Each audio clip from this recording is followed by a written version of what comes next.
우리 구역예배 하나님 앞에 드리겠습니다. 다 같이 사도신경으로 신앙 고백 드리겠습니다. 전능하사 천지를 만드신 하나님 아버지를 내가 믿사오며 그 외아들 우리 주 예수 그리스도를 믿사오니 이는 성령으로 잉태하사 동정녀 마리아에게 나시고 본디오 빌라도에게 고난을 받으사 십자가에 못 박혀 죽으시고 장사한 지 사흘 만에 죽은 자 가운데서 다시 살아나시며 하늘에 오르사 전능하신 하나님 우편에 앉아 계시다가 저리로서 산자와 죽은 자를 심판하러 오시리라. 성령을 믿사오며 거룩한 공회와 성도가 서로 교통하는 것과 죄를 사하여 주시는 것과 몸이 다시 사는 것과 영원히 사는 것을 믿사옵나이다. 아멘. 찬송 95장 찬송 드리겠습니다.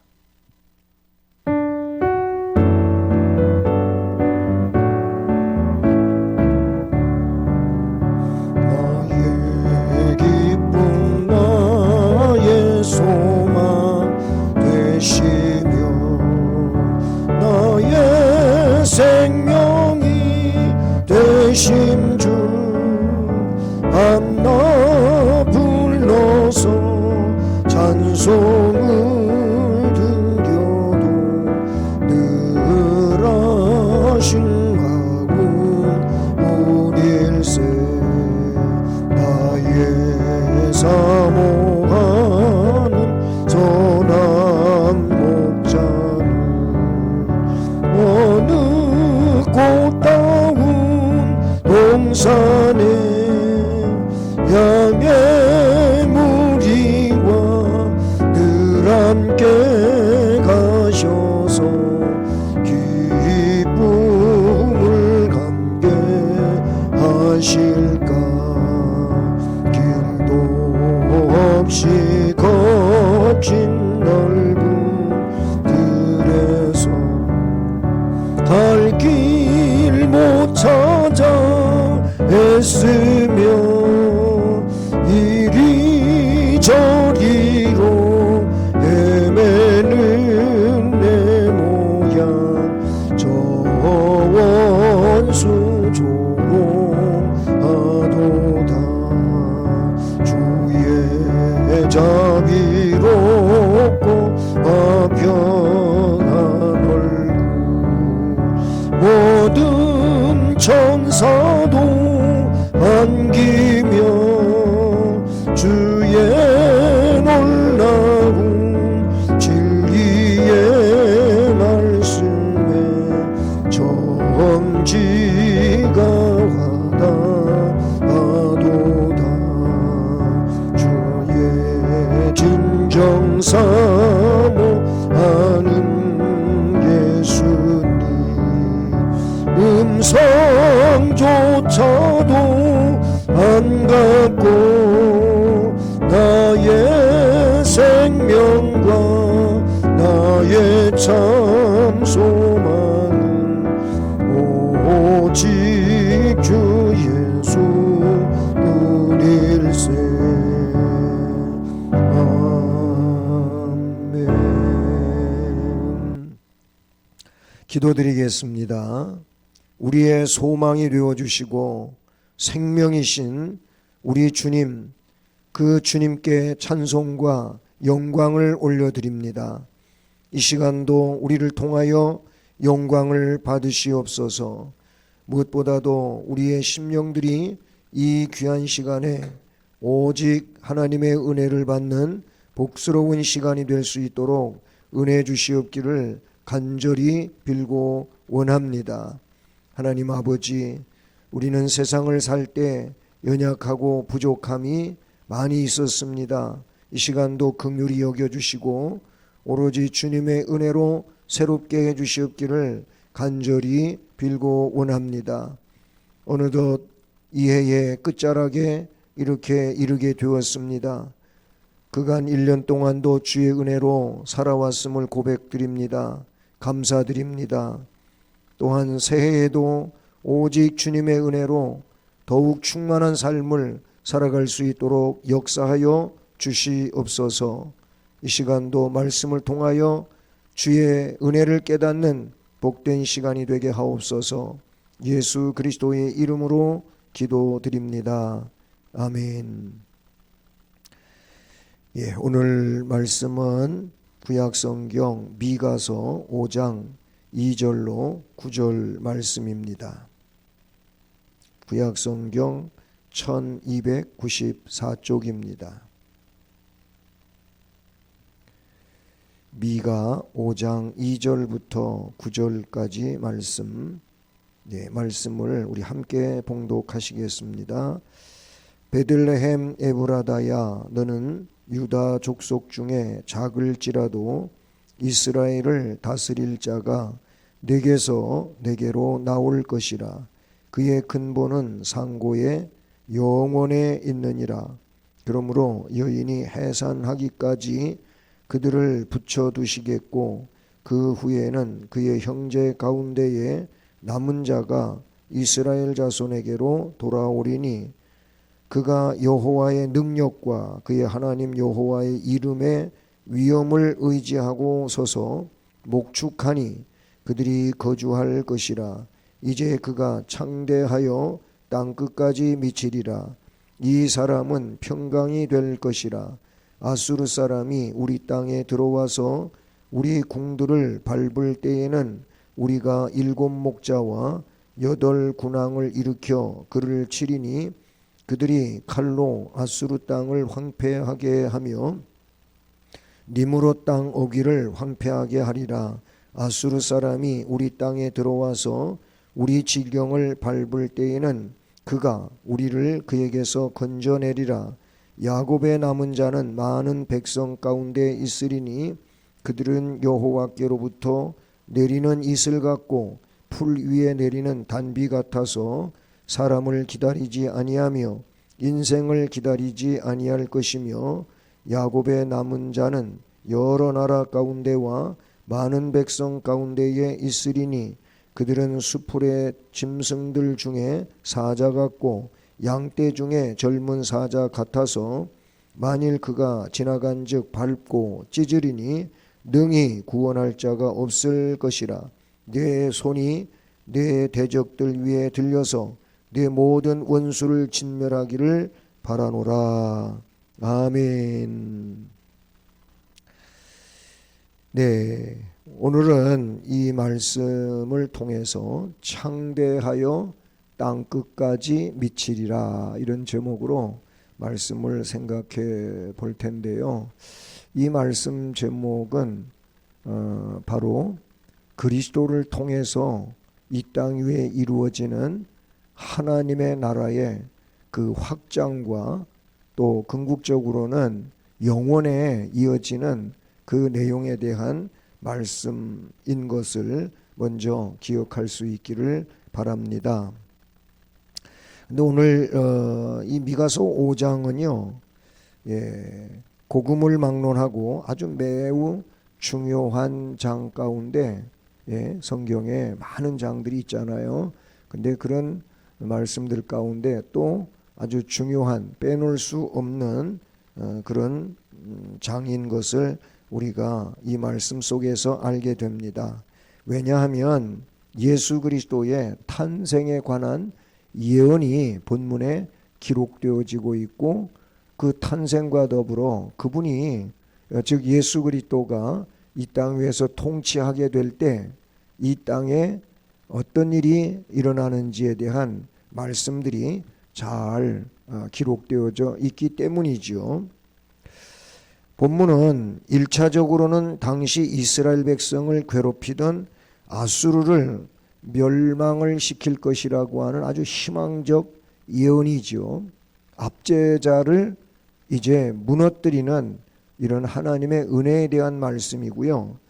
이것이 궁극적으로는 주님의 몸된 교회를 해치고자 하는 세력을 주께서 물리치시고 교회를 지켜서 보호해 주시겠다고 하는 이런 소망의 말씀인 것이죠.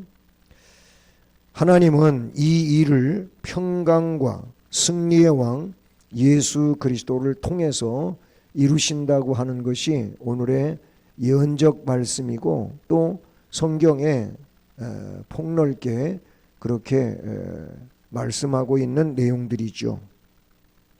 우선 오늘 말씀 먼저 보면 그 베들레헴 에브라다, 에브라, 이 동네에 대한 말씀이 나와요. 이 동네는 굉장히 작은 마을입니다. 네. 베들레헴 에브라다야, 너는 유다 족속 중에 작을지라도, 오늘 시작하는 2절 말씀에 나오고 있죠. 이 에브라다라고 하는 본문의 지명은 룻기서 1장 4절이라든지 4장 11절에서는 에브랏, 에브라다를 에브랏 같은 지명인데 조금 다르게 부르고 있는 걸 볼 수 있어요. 자, 이 베들레헴 에브라다, 그냥 베들레헴 마을 중에서도 이 에브라다라고 하는 그 동네를 이제 지목했는데요.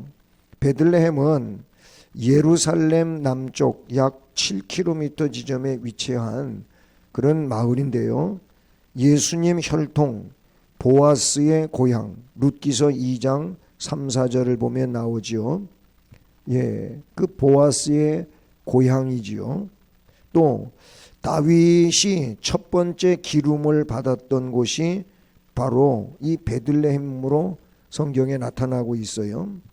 왜 그러냐면 사무엘 선지자에게 하나님 말씀하셨잖아요. 사울이 이제 뭐 망령 때를 일을 하고 하나님이 시키는 대로 하지도 않고 자기 욕심 챙기느라고 그래서 하나님이 그를 버려요.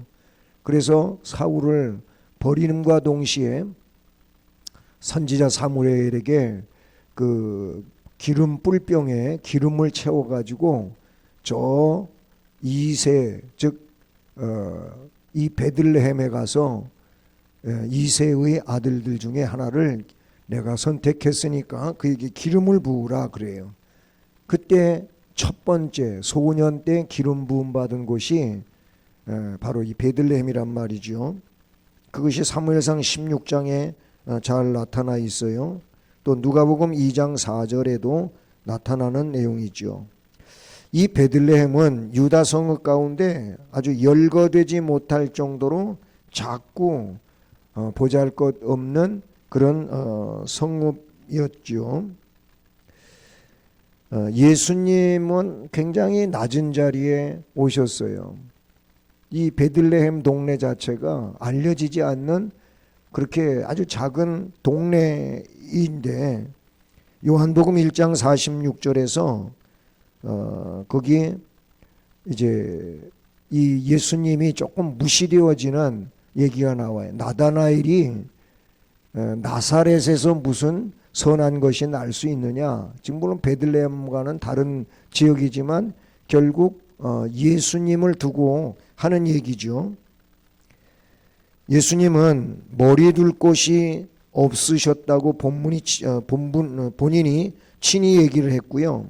그리고 예루살렘에 정말 우리를 구원하시는 왕으로 입성하실 때에도 아주 멋진 말을 끌어다가 그 말에 굉장히 화려하게 그렇게 꾸며가지고 왕으로서의 대관식을 하는 것 같은 그런 내용이 아니고 나귀도 다 큰 나귀도 아니고 나귀 새끼 어린 나귀를 타고 예루살렘에 입성하시는 이런 면모를 그 내용이 스가랴 선지자의 예언을 통해서 하신 말씀에 왜 그랬느냐?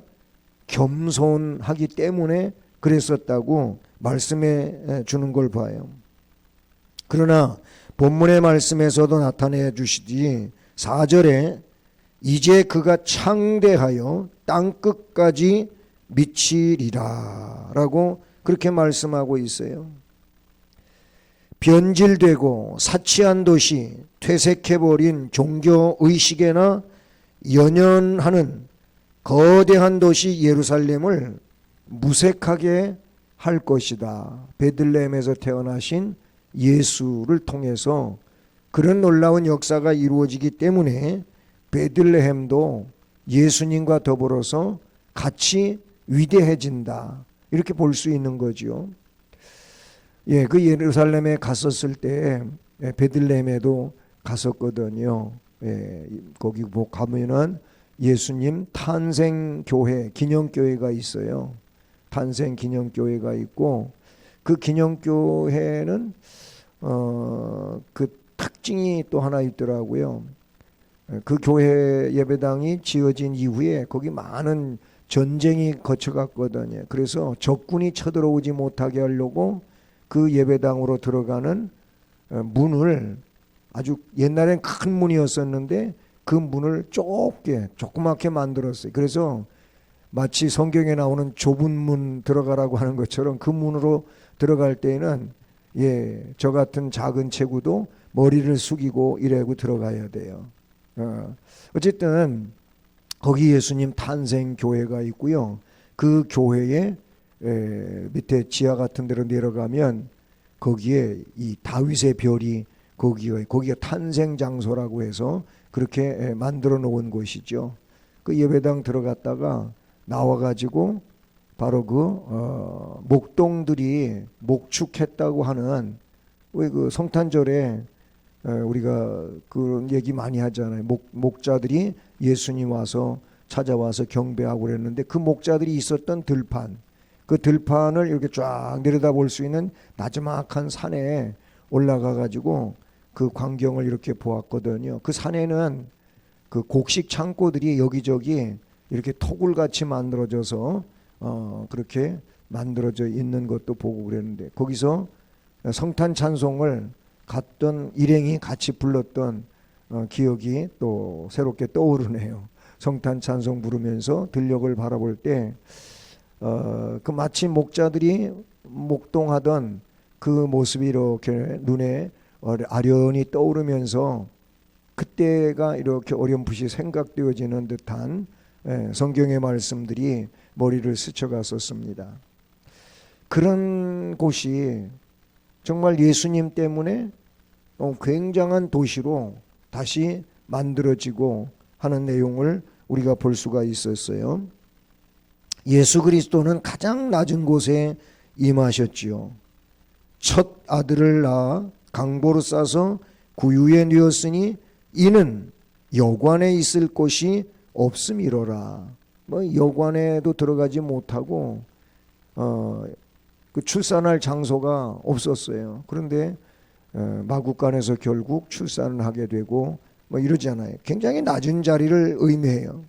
그러면 왜 하나님께서는 예루살렘 궁전에서 다윗의 왕통을 이어서 메시아를 선택하지 않으시고 굳이 이름도 없는 조그마한 시골 베들레헴 에브랏을 선택을 하셨을까라는 거예요.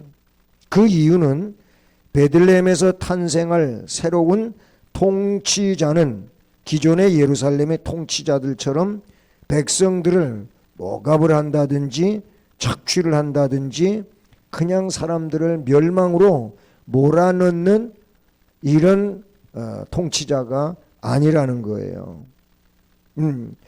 오히려 다윗처럼 이스라엘의 목자가 돼서 그들을 사랑으로 돌본다고 하는 것이 특징이라는 사실이죠. 실제 예수 그리스도 이 땅 위에서 공생애를 사실 때의 모습을 복음서에서 나타내 준 걸 보면 분명코 그러지 않으셨습니까? 그렇게 낮은 자들을, 또 멸망할 자들을 그 죄악으로부터 건져내 주시고 복되게 세워주시고 하셨던 그 주님의 모습을 우리가 생각하게 되는 것입니다. 하나님께서 원하시는 사람은요, 오늘날도 마찬가지입니다. 이렇게 겸손하게 주를 섬기며 그 사명을 감당하는 자들이라고 볼 수가 있어요. 높은 자리에 올라서도 사리사욕에 급급하지 않고 하나님의 뜻을 먼저 살펴보면서 백성을 위할 줄 아는 이런 사람이 주님을 기쁘시게 해드릴 것입니다. 그래서 4절에 그런 말씀이 나오잖아요. 그가 여호와의 능력과 그의 하나님 여호와의 이름의 위엄을 의지하고 서서 목축하니, 목축한다는 말이 나와요. 그렇게 하기 때문에 그들이 거주하게 되고 이제 그가 창대하게 되고 땅 끝까지 미쳐지게 된다라고 말씀하고 있는 것이죠. 자, 이처럼 베들레헴은 아주 작은 그런 이름 없는 마을이었지만 예수님이 거기에서 태어나게 되고, 이거는 물론 미가도 예언했지만은 역시 다른 선지자들도 예언한 내용이잖아요. 그렇게 해서 참으로 예수님의 겸손을 나타내주고 복이 된다. 그 다음에 두 번째로 이 말씀은 메시아가 오신다는 것을 알려주고 있는 이야기죠. 메시아가 오신다. 그래서 3절 말씀을 보면은요, 그러므로 여인이 해산하기까지 그들을 붙여두시겠고 그 후에는 그의 형제 가운데에 남아있는 자가 이스라엘 자손에게로 돌아오리니, 여기 여인이 해산하기까지 라고 하는 이 말은요, 창세기 3장 15절에서 너무나도 아주 오래된 예언이지만 잘 표현해주고 있어요. 뭐라고 되어 있습니까? 거기에 보면 실로가 오시기까지 라고 되어 있어요. 창세기 3장 15절에는 여자의 후손에 대한 이야기가 나오고, 그리고 49장 10절에서 실로가 오시기까지, 실로, 화평을 가져오는 자가 오시기까지, 이렇게 나타내주고 있다는 사실이죠. 이사야 7장 14절에는 처녀가 잉태하여 아들을 낳을 것이요 라고 되어 있어요. 여인이 해산하기까지라고 하는 이 말은 메시아의 오시기 직전을 의미함과 동시에 메시아를 기다리는 백성의 고통을 암시하고 있는 것이라고 볼 수가 있는 것이죠. 성도들은 고통스러워도 그때까지 참고 인내하여야 하는 것이죠. 경건한 이스라엘인들은 메시아가 오시기까지 잘 참고 기다렸던 것입니다. 마찬가지로 오늘날 예수 그리스도의 재림을 기다리는 우리도 잘 참고 인내해야 되는 줄로 믿습니다. 이렇게 여인이 해산하기까지 그들을 붙여두시겠고 그 후에는 그 형제 가운데에 남은 자가 이스라엘 자손에게로 돌아오리니 라고 되어 있어요. 주님이 임하시면 모든 것이 완전하게 회복되어집니다.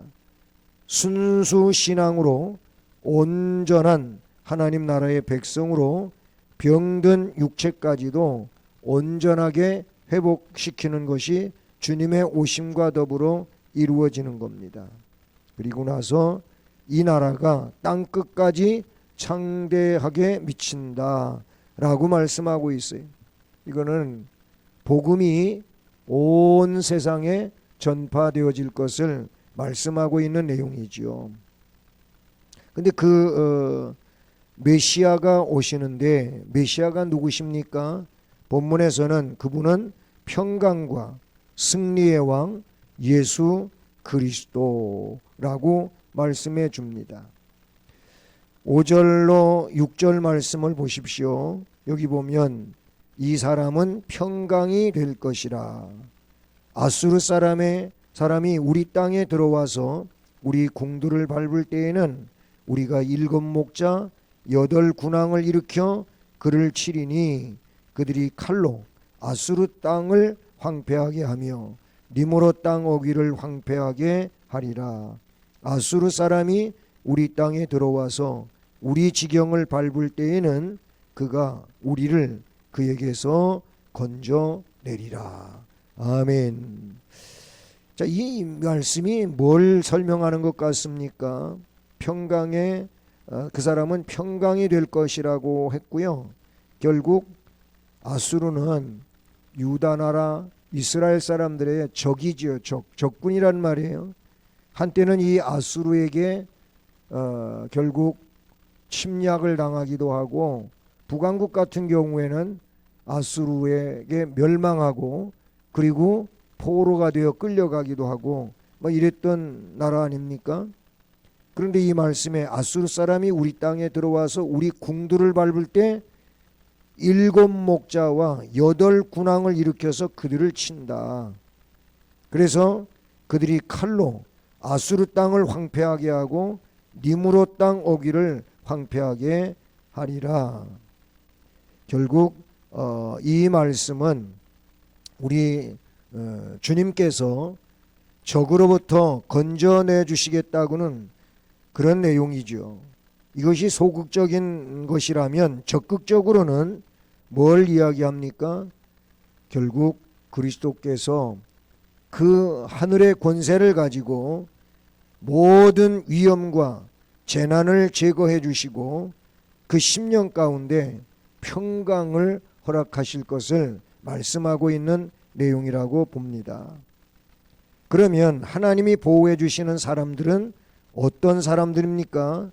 이미 앞에 말씀에서 남은 자에 대한 이야기가 있지 않았습니까? 남은 자, 이 남은 자들이 구원되어지는 거예요. 3절에 그 중반 이하에 보면은 그 후에는 그의 형제 가운데에 남은 자가 이스라엘 자손에게로 돌아오리니 이렇게 말씀하고 있어요. 결국 이 남은 자가 누구입니까? 우리 주님을 기다리고 주님을 바라보고 신앙하며 기다리는 자들이에요. 즉 하나님의 은혜를 기다리는 사람들이 평강과 승리의 왕 예수 그리스도로부터 영적 승리를 이룬다고 볼 수 있는 겁니다. 그러면서 이 말씀에 이슬 같고 단비 같아서 7절에는 그런 말씀이 나와요. 이슬과 단비. 이슬과 단비는 여호와께서 내려주시는 은혜인 것이지요. 그리스도인들은 하나님의 은혜를 통해서 새 힘을 얻습니다. 이사야 40장 31절에서도 오직 여호와를 앙망하는 자, 여호와를 신앙하는 자여 말하지요. 그들은 새 힘을 얻으리니 독수리가 날개치며 올라감 같을 것이요 다른 박질하여도 곤비하지 아니하겠고 걸어가도 피곤하지 아니하리로다. 결국 남은 자는, 이런 은혜를 받는 자는 역시 주님을 기다리는 사람들, 남아있는 사람들이라고 볼 수가 있지요. 그런가 하면 8절의 말씀에 근거해 볼 때 세상을 이기는 사람들이라고 볼 수가 있어요. 야곱의 남은 자는 여러 나라 가운데와 많은 백성 가운데에 있으리니 그들은 수풀의 짐승들 중에 사자 같고 양떼 중에 젊은 사자 같아서 만일 그가 지나간즉 밟고 찢으리니 능히 구원할 자가 없을 것이라. 이렇게 말씀하고 있어요. 결국 승리자를 말하는데요. 이런 승리자가 되려면 어떻게 해야 할까? 무슨 힘이 있어야 할까? 사실은 우리는 힘이 없지요. 우리는 무능하지요. 하지만 주님이 함께 하시면, 주님의 능력을 힘입으면 그런 힘 있는 자가 되는 것이죠. 그러면 이런 주님의 힘을 우리가 받기 위해서 말씀해 보면 그리스도인들이 세상을 이긴다고 표현되어진 곳들이 있어요. 요한일서 5장 4절. 여기 말씀해 보면 무릇 하나님께로부터 난 자마다 세상을 이긴다고 했고요. 세상을 이기는 승리는 믿음이니라 이렇게 말했어요. 예수 그리스도를 믿는 그 믿음이 세상을 이기게 한다 그랬어요. 본문에는 그 사자 같다 그랬어요. 수풀의 짐승 중에 사자 같고 양떼 중에 젊은 사자 같아서 라고 되어 있는데 요한계시록 5장 5절을 보니까 여기 사자는 승리의 모델로 나오고요. 이는 그리스도인들을 상징해요. 그리스도인은 그냥 그리스도 사람으로서의 그 내용보다도 그리스도의 승리를 힘입고 있는 자들이라. 바울 사도는요 고린도 15장에서 그는 말할 때에 승리를 이야기하고 있어요. 그 승리가 어디로부터 오느냐? 예수 그리스도에게로부터 온다고 말씀하고 있다는 사실이죠. 하나님을 바라보는 믿음을 가진 자들은 세상을 이기는 자들입니다. 또한 그리스도인들은 사망 권세도 이긴 자들이잖아요. 예수님이 우리의 속죄를 위하여 돌아가셨다가 무덤에 장사된 지 사흘 만에 부활하셨어요. 결국 사망 권세를 이기고 다시 살아나신 주님이잖아요. 고린도전서 15장 56, 57절을 보면 사망이 쏘는 것은 죄, 죄의 권능은 율법, 우리 주 예수 그리스도로 말미암아 우리에게 승리를 주시는 하나님께 감사하노니 라고 했어요. 주님이 사망을 이기셨기에 사망 권세를 이기고 부활하신 예수님을 믿는 자들은 역시 사망 권세를 이긴 부활의 첫 열매 안에서 역시 부활되어질 그런 존재들이라는 사실이죠. 또한 그리스도인들은 마귀를 이기는 존재라고 성경에 나타내주고 있어요. 히브리서 2장 14절을 보면 예수 그리스도께서 죽음을 통하여 그 죽음의 세력을 잡은 자 곧 마귀를 멸하셨다고 히브리서 2장 14절에 기록하고 있어요. 예수님이 죽음을 이기셨다. 죽음의 세력을 붙잡고 있는 마귀를 멸했다. 결국 예수님을 믿는 자는 예수 안에서 마귀를 이긴 자가 된다는 것을 우리에게 가르쳐주고 있지요. 요한일서 2장 13절은 청년들아 내가 너희에게 쓰는 것은 너희가 악한 자를 이겼음이라. 여기서 청년은 예수를 구주로 믿는 그런 청년들을 말씀하고 있는 것이겠죠. 이처럼 평강과 승리의 왕 예수 그리스도, 그분을 사모하고 기다리는 자들, 이들은 세상을 이긴 자들이라. 사망을 이기고 또는 마귀를 이긴 이런 영적 승리자들임을 잘 말씀해주고 있다는 사실이지요. 여러분, 우리의 마음이 평강의 왕이 탄생하시는 베들레헴과 같은 그런 곳이 되기를 바랍니다. 겸손한 마음을 소유합시다. 또 우리의 마음에 주님이 평강의 왕으로 오셔서 영적인 적들을 모두 물리쳐 주시는 그런 축복의 심령 되기를 주님의 이름으로 축복합니다. 자, 들으신 말씀을 좀 더 다시 한번 생각을 해보는데요. 본문은 예수 그리스도의 탄생에 관하여 예언이 담긴 중요한 장이라고 했잖아요. 예수님이 베들레헴 또 그리고 구유에 나셨다고 하는 것은 우리에게 어떤 메시지를 전해준다고 생각하십니까? 네? 무엇보다도 우리에게 그 메시지는 희망이고 소망이라고 볼 수가 있어요. 모든 위험과 재난을 제거해 주시겠다고 하는 약속이 바로 이 안에 담겨져 있는 것이죠. 그러면 약속대로 오시는 메시아는 기존의 세상의 통치자들과 어떻게 다르다고 했습니까? 기존에 존재하는 세상의 통치자들은 억압하고 착취하고 멸망을 함, 자기들의 이익을 위해서 그런 통치를 해요. 그런데 메시아는 그런 통치가 아니고 다윗처럼 참 목자가 돼서 그 양들을 돌봐 그들이 정말 평안하게 하고 복되게 하신다는 거지요. 하나님이 보호해 주시는 사람들은 그러면 어떤 사람들입니까? 하나님의 은혜를 기다리는 사람, 예수님이 자신의 구주가 되기를 원하는 사람, 이런 사람들을 보호해 주시는 것이 성경의 약속들입니다. 그리고 그런 이들은 어떻게 해서 세상을 이길 수 있다고 했습니까? 세상을 이길 수 있는 것은 바로 믿음이에요. 그리스도에 대한 믿음이고, 그리고 예수 그리스도의 그 사망 권세를 이기심을 확신하는 것이어야 할 것이고요. 그리고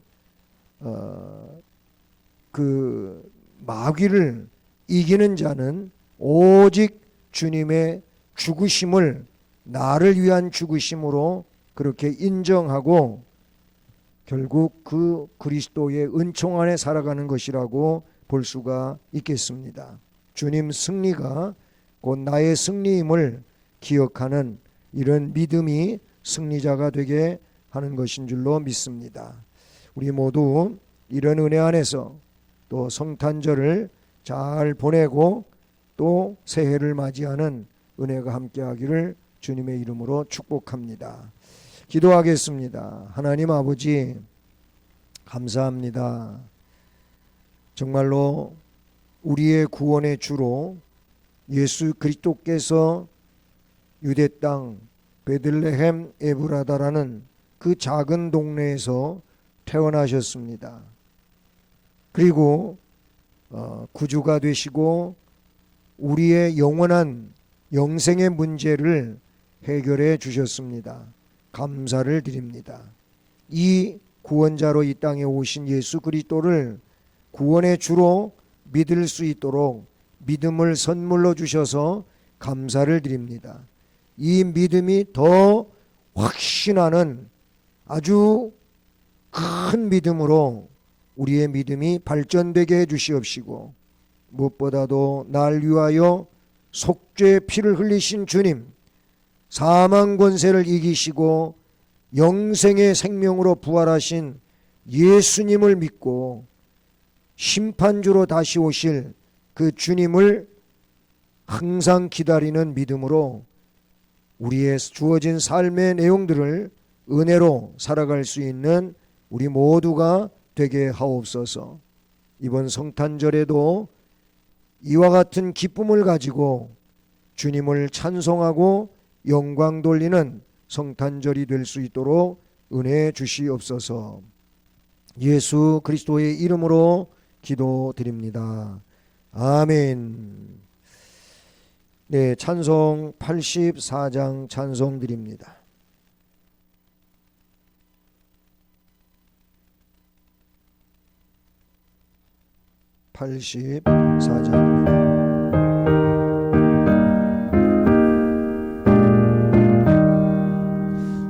세상이 캄캄하여서 전 빛이 없었더니 많은 영광 나타나 온 세상 빛이 없네.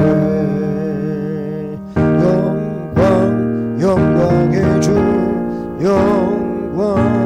영광의 주, 밝은 그 빛 내게 빛이 없네. 영광의 주, 영광의 주, 이 세상의 빛은 오직 주 예수님. 주 말씀을 믿는 사람 시원하고 주 명을 준행하는 자 이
영광 영광의 주 영광 영광의 주 이 세상에 비친 오직 주 예수님. 아멘. 예, 이번 주일은 기쁜 성탄절입니다. 정말 이 은혜로운 성탄절을 우리가 말씀과 믿음 안에서 아름답게 지키며 주 앞에 영광 돌리는 귀한 주일 되길 바라고요. 또 주일에 우리 교사들 또 음영위원들 그리고 찬양대 찬양단 모든 이제 봉사자들을 임명하게 됩니다. 그리고 돌아오는 주일 주일학교에서는 수료식이 부서별로 이루어지게 되고요. 또 오후에는 교리대학 수료식도 있습니다. 우리 주간반 야간반 모든 분들에게 제가 수료식이 있다고 이렇게 문자를 다 보내드렸습니다. 다 참여하시길 바라고요. 또 성탄절 특별 행사는 25일 주일 오후에 있습니다. 우리 성도님들 기억해 주시기를 바랍니다. 다 같이 주의 기도하심으로 예배 마치겠습니다.